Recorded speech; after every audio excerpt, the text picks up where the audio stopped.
Sur la région Île-de-France, l'état actuel n'est pas forcément très encourageant ou très bon.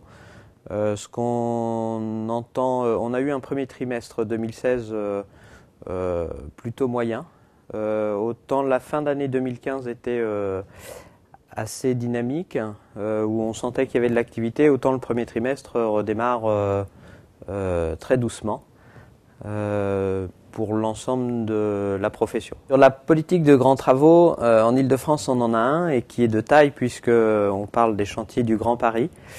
Et on en parle depuis longtemps, donc, et heureusement qu'on a ce projet-là, même si la partie du financement n'est pas complètement réglée.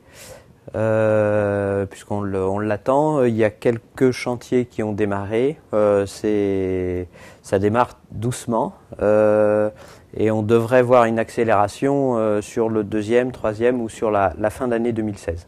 Les questions qu'on pourrait poser à un haut candidat de l'élection présidentielle, elles sont plusieurs.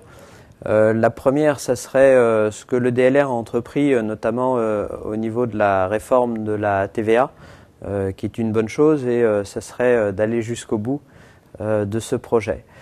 La deuxième, ça serait par rapport à la question d'avant, c'est de trouver les financements pour les chantiers du Grand Paris, puisque la partie plan aménagement est fait et maintenant il reste à solder cette partie financement.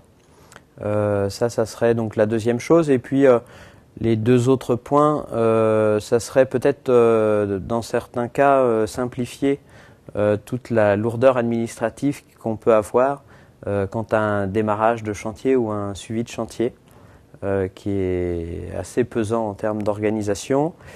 Et puis après, si on peut réussir à simplifier le code du travail, ça serait également une très bonne chose.